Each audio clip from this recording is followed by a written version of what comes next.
Yo.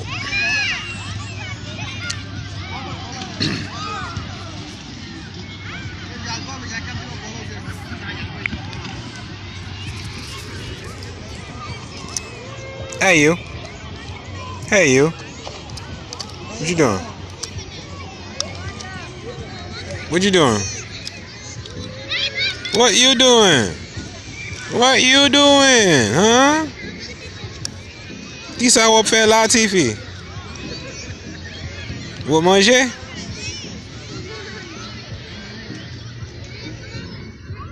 Vous manger? Vous manger?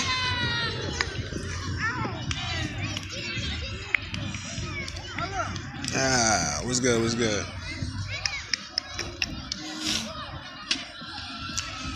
Laying the chat, filling in a little bit. What's going on, y'all?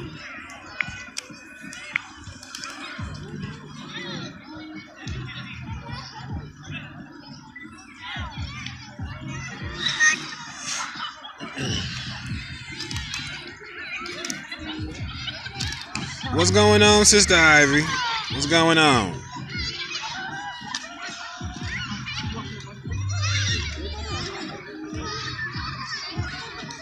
Peace. Happy Casa Il Day. Casa Il. Holy name of Saturday, which we know is Saturn. Casa Il. That's the Moorish title of this day. Casa Il. Planet of Saturn. What's good with y'all? So, of course, y'all already know the drift. Been continuing on this treaty bit. Enjoying some fine weather while the guys are out there swimming. Enjoying some of this gorgeous weather out here. You know, birds is out here. It's beautiful. It's beautiful. I got my little one right here. She on one. She in her own lane. She in her own lane. Alright. So to continue off, we're gonna continue off from Article 11. Start off from Article 11. And we're gonna make this happen.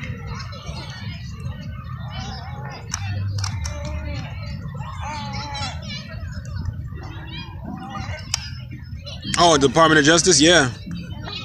Yeah, you know, it's good to know all the statutes that apply to them, you know, as their bosses, right? As their bosses, we should be fully aware of what they can and cannot do. That's how I look at it. Not that we know these things for our sake, but we know it so that we can let them know what they're supposed to be doing or not. As their boss, right? Boss up. You know, I would definitely say, you know, the actual sites from the Department of Justice, Department of State, United States Immigration Services, etc., all these things are good. All these things are good. And you're going in and you're getting it right from the source. You know what I'm saying? So these things are not up for debate. Point blank, period. And that's the same thing with congressional records, treaties, all these things. These are facts. You know what I'm saying? Reading the 103 facts about the Black Indians of the Western Hemisphere. Also reading 100 amazing facts about the Negro by J.A. Rogers. I don't know if y'all read that. That's also a good read. You know what I'm saying? Facts. Things that are not up for debate. They're not debatable. Even if they don't see it, you don't got to sit there and waste your energy debating with them. You don't got to sit there and explain to someone why is it that you are a Moor. You don't need to justify that to anybody. If they don't see that, keep it moving. Don't even give your energy to that. Unless you genuinely see that they're really searching for something. Other than that, save your energy and keep it pushing for what really matters, which is to save yourself and your and your family in your cipher. That's what the real agenda is, right? We gotta save our families. If we're really talking about saving the nation, that means we each gotta save our individual families, and then collectively we will all be saved as a nation.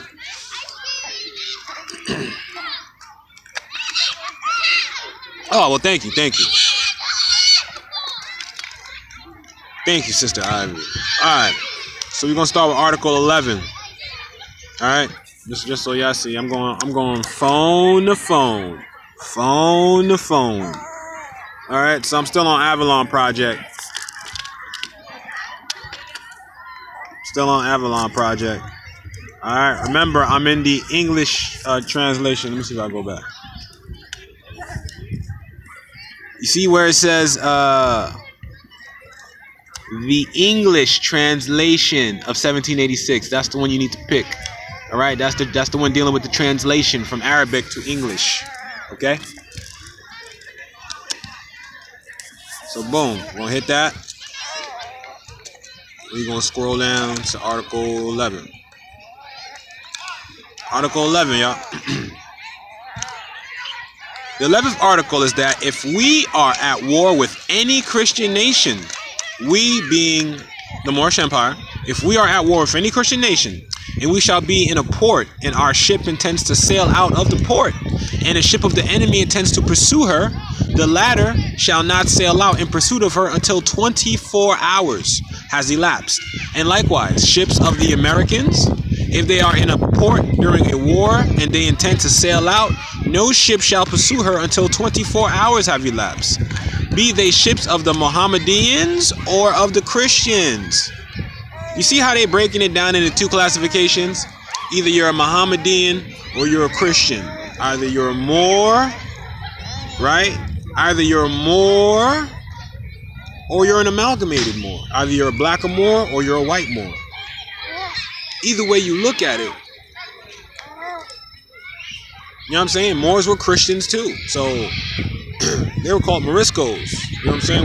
When they changed, turned over under the New Inquisition. So you gotta see these things. Mohammedans and Christians, though, they made it clear. They didn't go with a whole bunch of different classifications. They said it A and B, Mohammedans or Christians. Whether it be Mohammedans or Christians. All right, be they ships belonging to Mohammedans or Christians. So when you operate under warship status, guess what that puts you? Guess what port that puts you in? That puts you in a Christian port. See, but you're supposed to be pulling your shit together and restoring it back to that of a Mohammedan port or a Moorish port. You understand? I hope you understand. Because either you operating as a Mohammedan or you're operating as a Christian. And we all know who the Mohammedans are.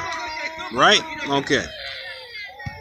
12th article is that if a warship shall put into any of our ports, and she shall not be examined, but shall remain left to herself.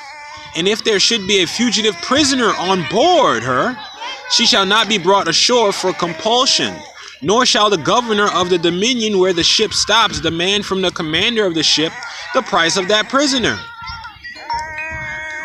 So pretty much they're telling you, I'm gonna read this slowly, all right? If a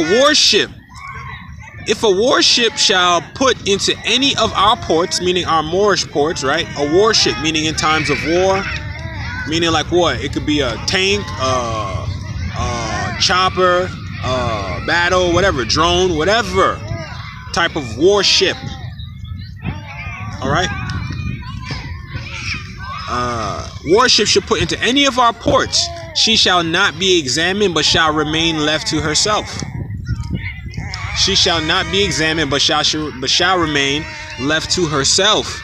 And if there should be a fugitive prisoner on board her, she shall not be brought ashore for compulsion, meaning they should be left to themselves.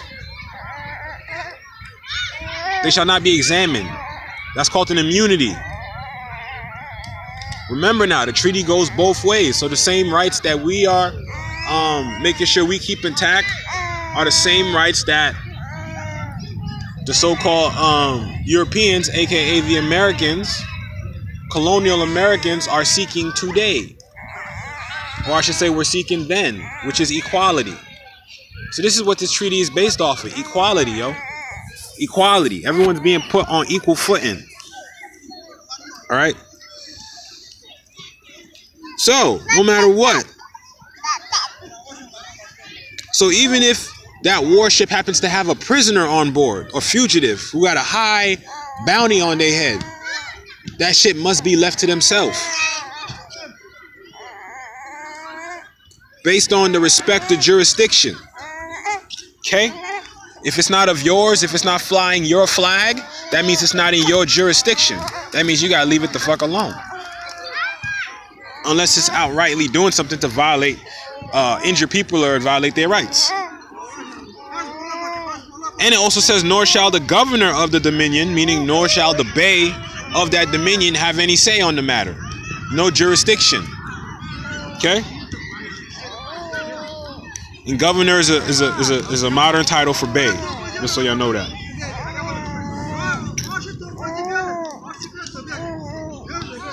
13th article. Let's pull this up.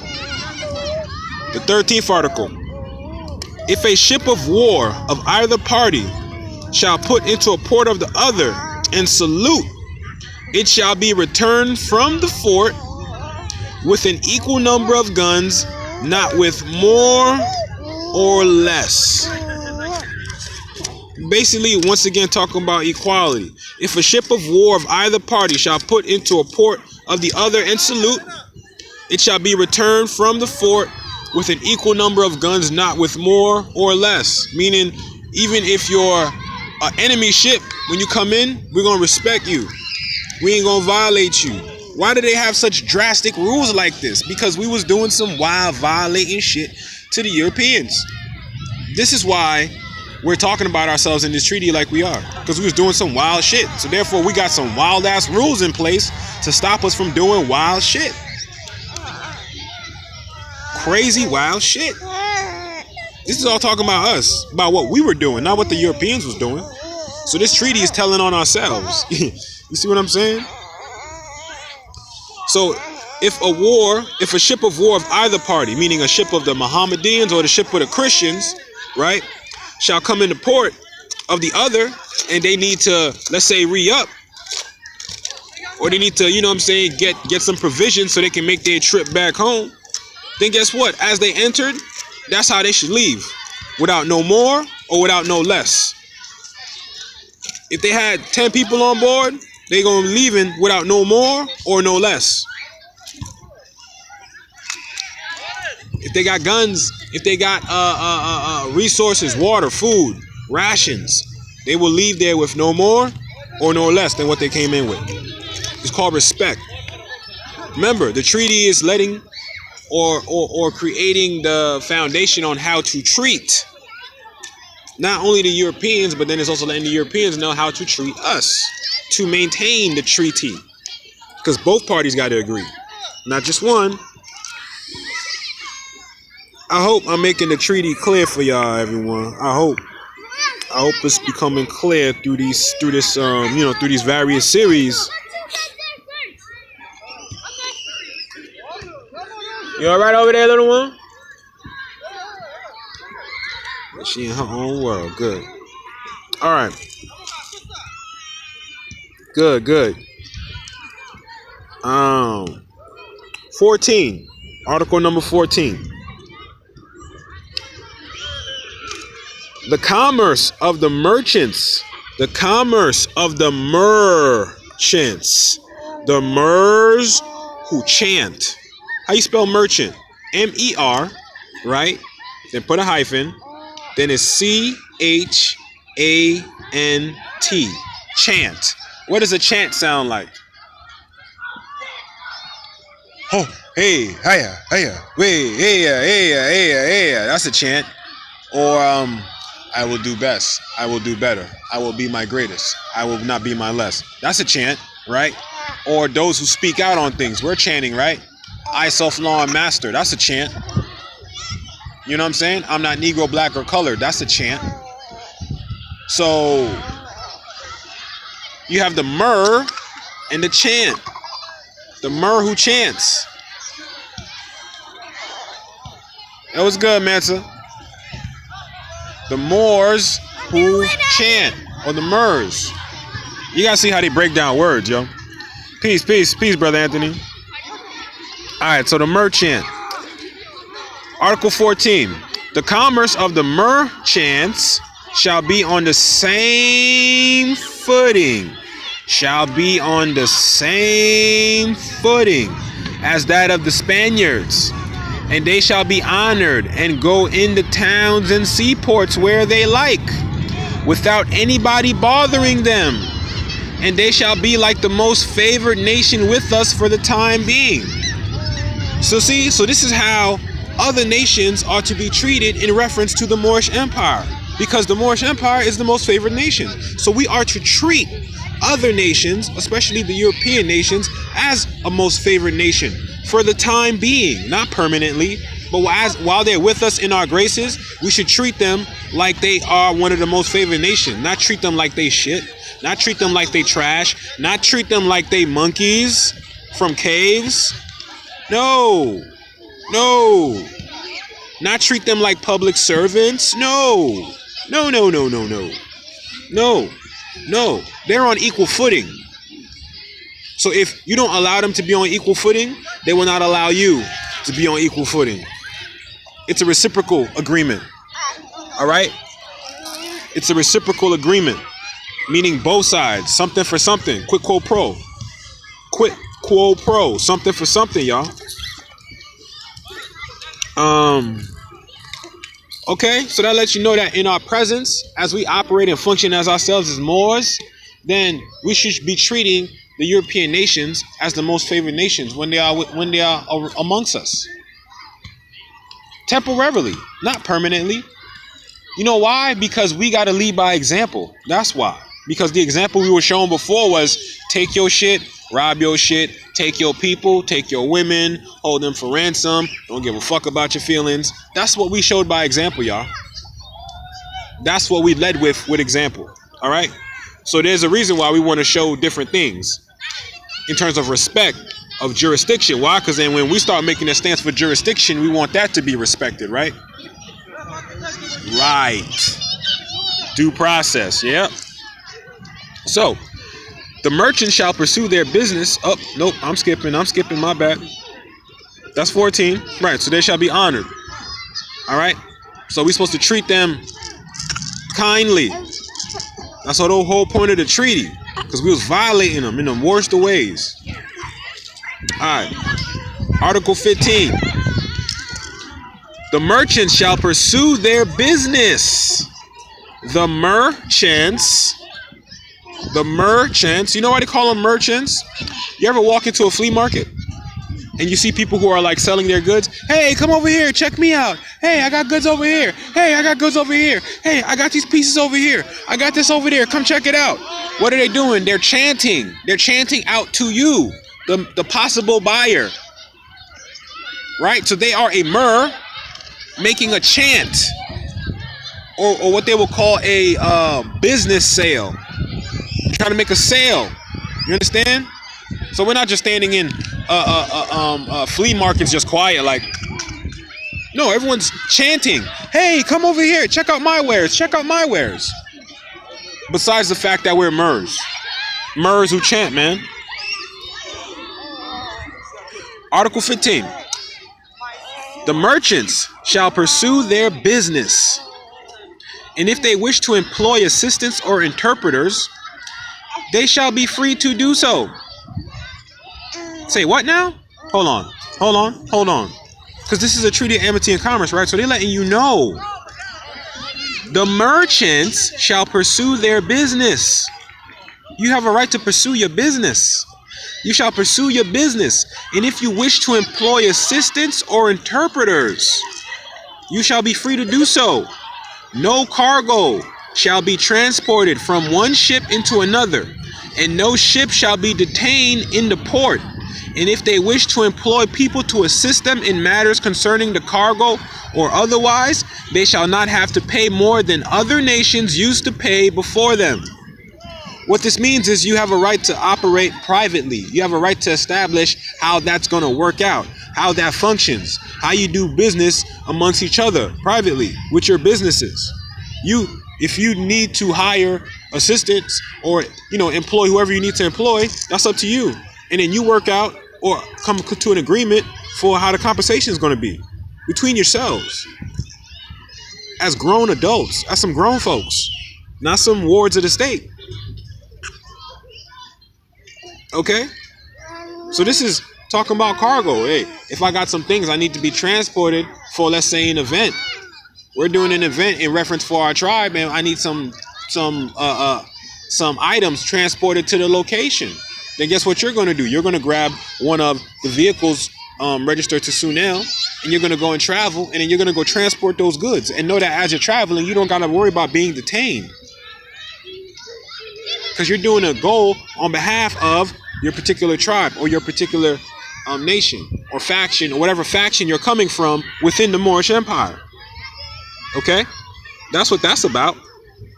So you can employ, you can raise your society, bring more people in, put more people out. It's all up to you. What are you going to do? Because no one else is going to do it for you. So what are you going to do? We got Article 15. Okay. I'm gonna just keep on going. I'm gonna go to 20. We're at 16. I feel pretty good. I feel pretty clear, and I want to move forward to 20. And if I feel good after that, I may just go straight to 25. We'll see. We'll see. We'll play it by ear. All right. Article 16.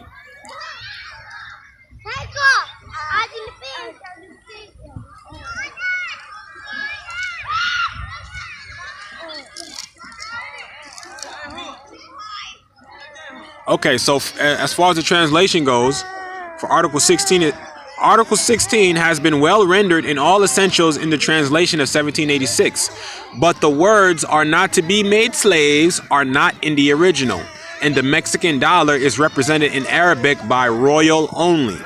Okay? So... Oh, nope. Gonna pull up 16. We're gonna read that. In case of a war between the parties, the prisoners are not to be made slaves. Now, what did it just say? It said that the words "are not to be made slaves" are not in the original. Okay, so let's read this one more time. In case of a war between the parties, exclude the part about prisoners are not to be made slaves. In the case of war between the parties, they are to be exchanged one for another, captain for captain, officer for officer, and one private man for another. And if there shall prove a deficiency on either side, it shall be made up by the payment of 100 Mexican dollars or royals, as far as the original goes, 100 royals for each person wanting. And it is agreed that all prisoners shall be exchanged in 12 months from the time of their being taken, and that this exchange may be effected by a merchant or any other person authorized by either of the parties. So you know what this is talking about? This is talking about when your people get kidnapped and you're in the process of trying to retrieve them. But y'all don't hear me though. Hold on. So we're going to go through 16 slowly, y'all. Walk with me. In case of a war between the parties are to be exchanged one for another. In case of a war between the parties. So if actual war breaks out between us, the Moorish Empire, and them, the United States of America, during that time period of 12 months, all prisoners are to be exchanged, body for body, captain for captain, private person for private person, commander for commander. Okay? POW, prisoner of war, which is what we all are, prisoners of war, because we had a government that we were a part of before we were, as you would call it, taken or held captive in the United States as a 14th Amendment citizen, classified as Negro, blacks, and coloreds. You understand? So what it's saying here is if you have someone who has been kidnapped, and this is during a time of war, meaning when war breaks out, all your people can be exchanged person for person. Now, the only difference is nowadays, I don't really see much of us kidnapping much of them. as we used to back then. We fell back on that, right? So we don't do that anymore. So this is where the balance of the karma is leveling back out. Because obviously, as you can see by how this treaty is written, at the time, we were taking and holding people for ransom. So this was a way to balance that out, balance out that action. Because when this treaty was being passed, don't think for a second that there weren't people still being held ransom by Moors in Moorish ports. So when these treaties were being passed, then these things had to start being enforced to gradually start putting locks on, preventing these things from happening, not only to us, but to other nations, right? Because if we violate another nation's birthright, then we just played our own birthright. And that's how divine law works. You can't claim unalienable rights, but you violate in someone else's unalienable rights. That's not balance. That's not ma'at. So if you want your unalienable religious rights protected, then you got to respect other people's. If you want it, you got to give it. That's how it works. That's how natural law works. Okay. You all right?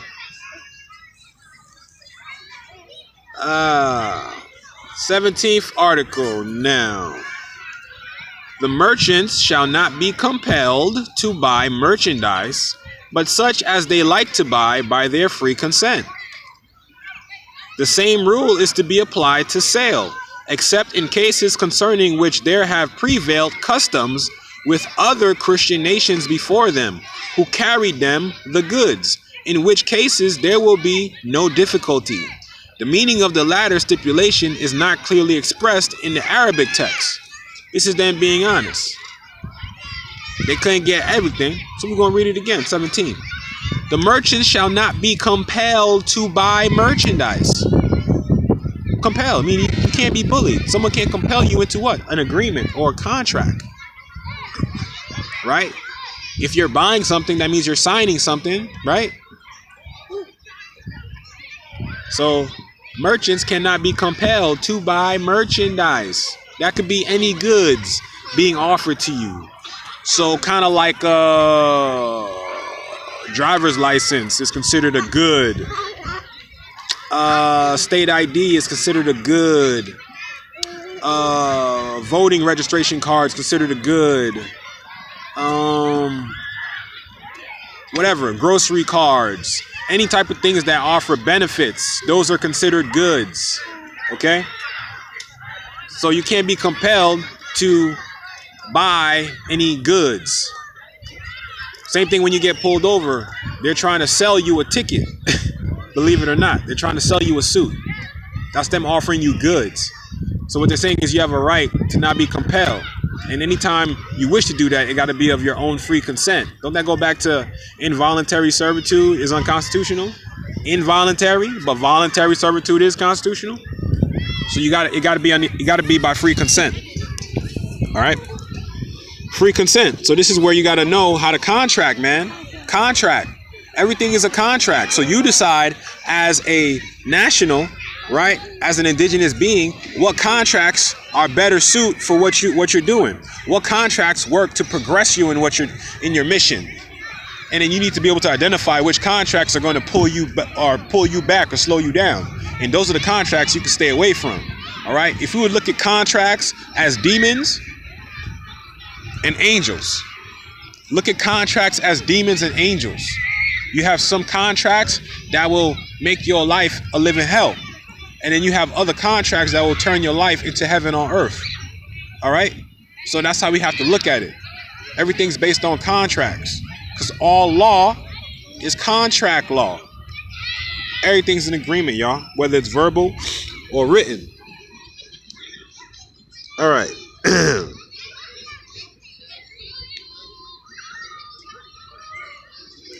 Now, we're continuing. The same rule is to be applied to sale, except in cases concerning which there have prevailed customs with other Christian nations before them who carried the goods, in which cases there will be no difficulty.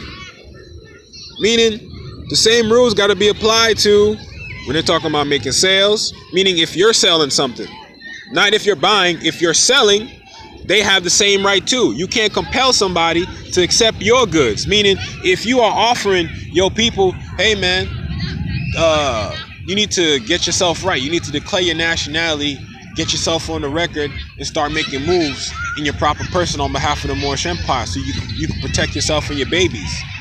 That's a brother or sister offering to another brother or sister a good. Ain't that considered a good? Because when you do that, ain't nothing but good gonna come from it. It's a good. It ain't a bad. It's a good. Those are goods. So what that's saying is that if your goods are not being properly, how would I say, processed or analyzed, okay, then they cannot force them upon you, and vice versa. You can't force nationality or culture or birthrights upon anyone else, even if you know it's going to save them or not. This whole treaty is about equality, yo. 6. All right. Okay. So now we're going to proceed. Article 18. The 18th article. Goods. The goods to be loaded shall be weighed and examined before they are brought on board, in order that the ship may not be detained because they have ascertained that there is contraband on board. Now, if this be the case, then only he who brought the contraband shall be punished, according to the usage applied to others before him. But the ship and its cargo and what belongs to it shall be free from guilt. Possibly the Arabic text extended to say what is said in the translation of 1786, but in that case the attempt has entirely failed. Thus there is no expression corresponding to unless of that translation. So let me read 18 again. The goods to be loaded shall be weighed and examined before they are brought on board. Brought on board what? The ship, meaning your automobile, your vessel, whatever you're traveling in. Right? Whatever you're moving from place to place in your travels. Now, in order that the ship may not be detained because they have ascertained that there is contraband on board. Contraband, that could be like what? Drugs? Don't they got border control where you get stopped and they got the dogs come around sniffing to see if there's any contraband or if there's any paraphernalia on board the vessel? On board the vessel? Okay, so if it's on board the vessel, right? You keep moving while I'm like reading this thing and talking to you at the same time. You keep moving it.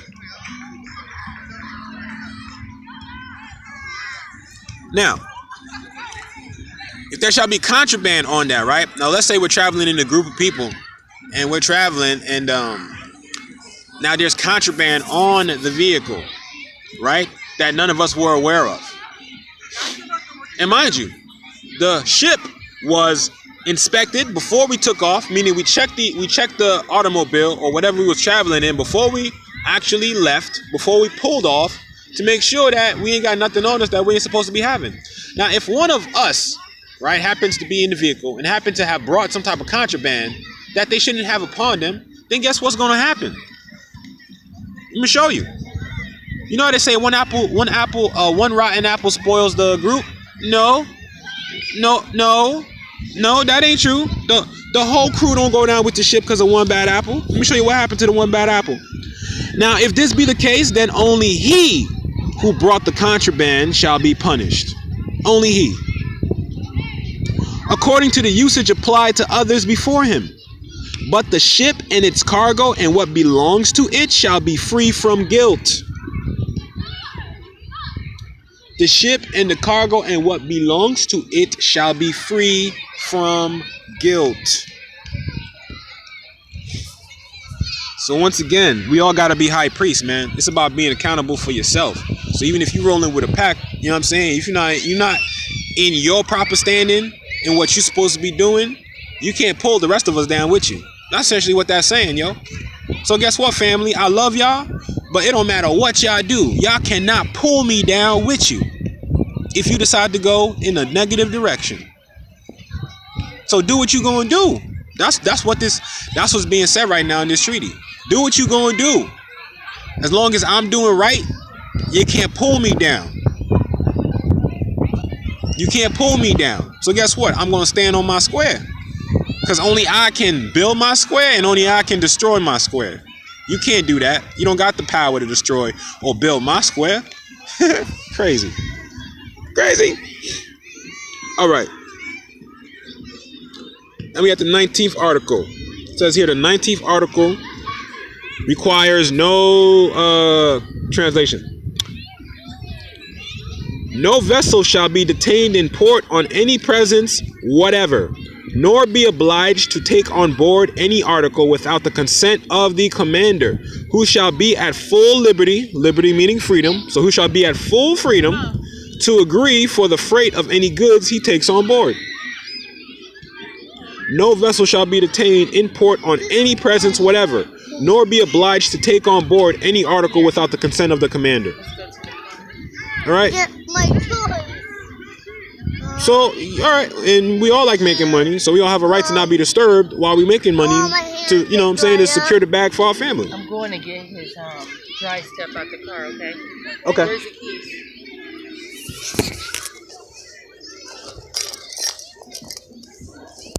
About to wrap up soon? It's then shortly. Are you ready to go? Almost. I'm just going to get his dry stuff. Yeah. Okay. Wrapping up on this treaty. But you got her. Yeah. She getting her she learning how to like crawl and get, you know, I'm gonna say she learning, but she getting that workout on. She working on her standing skills, as y'all can see. Go girl, I see you. You trying to stand up. You trying to stand up. I see you. I see you. I see you trying to stand up. Man, they grow so fast, don't they? I tell you. She ain't even trying to wait, man. She already trying to make moves and walk. She like, I'm trying to navigate, daddy. I'm trying to navigate. Oh, hold on, y'all. Booby.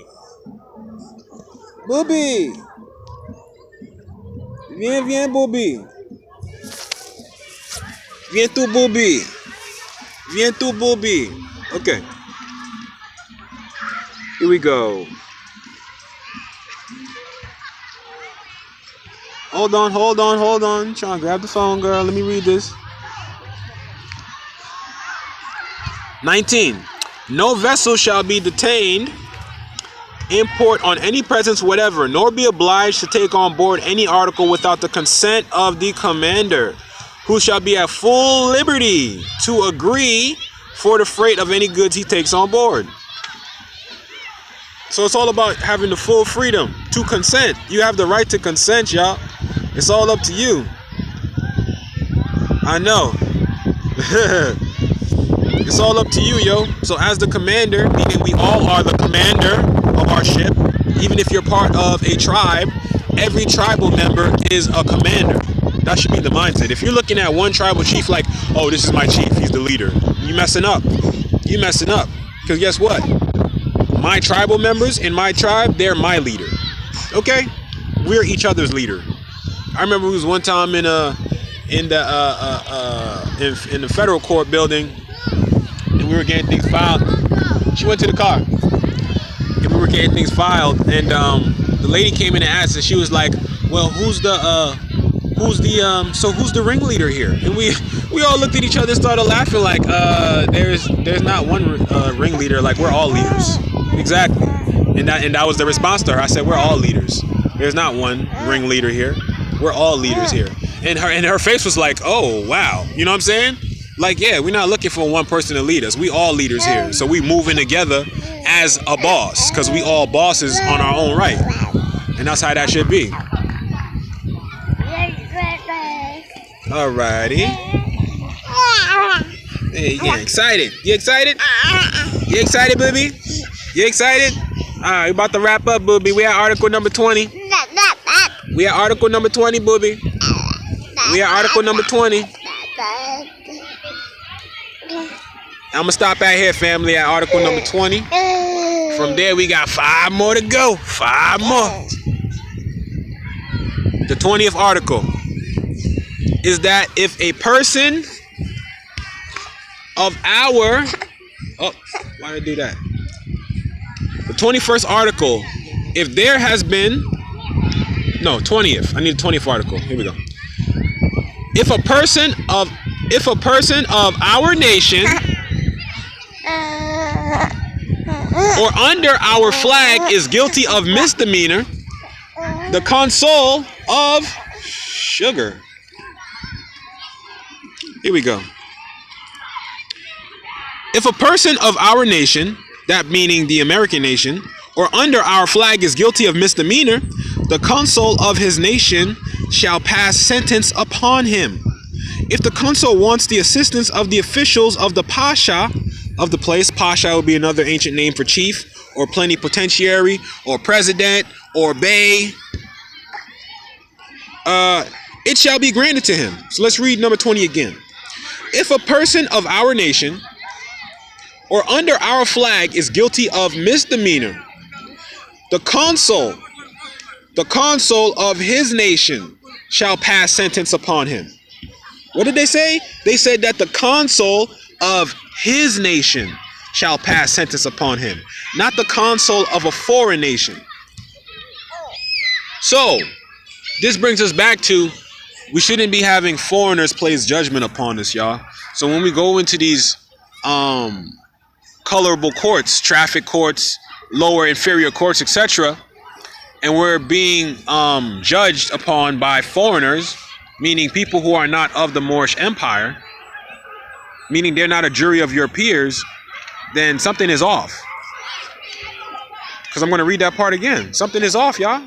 I don't know if y'all missed it. I hope y'all didn't miss it. Check it. Check it out. Article number 20. Article number 20. If a person of our nation or under our flag is guilty of misdemeanor, the consul of his nation shall pass sentence upon him. The consul of his nation shall pass sentence upon him. If the consul wants the assistance of the officials of the pasha of the place, it shall be granted to him. So let's say one of our nationals, right? Let's say one of our nationals of the empire, they commit a misdemeanor in another nation's jurisdiction. Even at that point, they cannot proceed anything moving forward, right? Because foreigners cannot place judgment upon other foreign governments. So guess what? They would have to utilize that Moorish national's law against them. Meaning, guess what? They got to get in contact with his consul.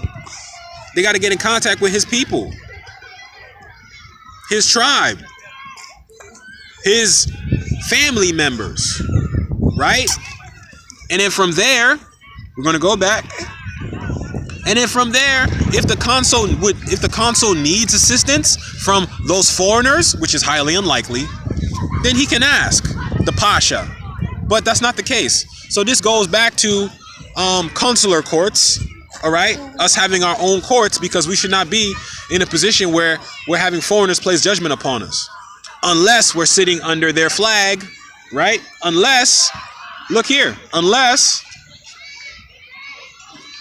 as stated in the treaty, unless the person of our nation or under our flag, the person under our nation or the person under our flag, the person under our nation meaning natural born, part of the United States of America, and when they say the under our flag, meaning you might not have originally been a part of the United States of America, but as of today, you are pledging your allegiance to that flag. So it's all about allegiance, y'all. Diplomatic immunity. Diplomatic immunity comes in through religion. I made this statement, maybe I said this yesterday on the conference call, but diplomatic immunity comes through religion. You don't have no diplomatic immunity without no religion. And I asked the question to some of the people in the chat. I said, tell me one person tell me one person who was coming to the United States that had diplomatic immunity that wasn't connected to some type of religious creed. I'll wait for any one of y'all to put the answer in the chat. I'm gonna wait. Name me one person who's come to the United States or any place on the planet exercising diplomatic immunity and not having a religious creed. I'll wait.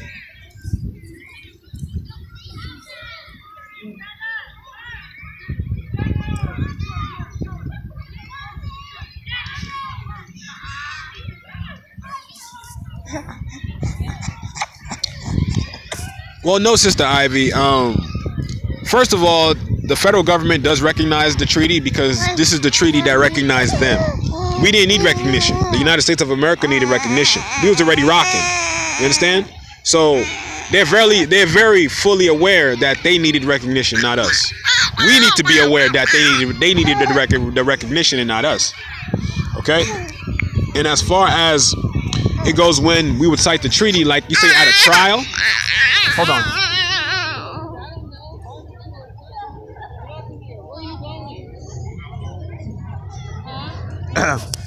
If we're talking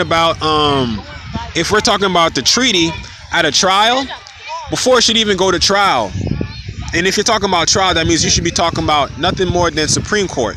And there you should be dealing with Article 3, Section 2, diversity of citizenship, which is still consular courts. So there should never be a situation where you're not dealing in your proper venue. Okay? And you're talking about when they pull you over. If you establish or register your vehicles to your trust, right? That's foreign. That's been created as a foreign entity for WA-BEN purposes, attached to your treaty, a piece of friendship. You won't have to worry about that. That won't be a problem. You can focus your energy on other things. Alright, family. But it is time. I'm about to get out of here. About to take the fan back home. Been enjoying starting your little chili. You gonna say bye bye? She's ready to go too. She's ready to go too. Bye bye. Bye bye. Look at that, she rolling. Bye bye. Say bye bye. Say bye bye. Aria. Islam. Aria, say bye bye. Bye bye. Bye bye, Miss Yum Yum. Bye bye.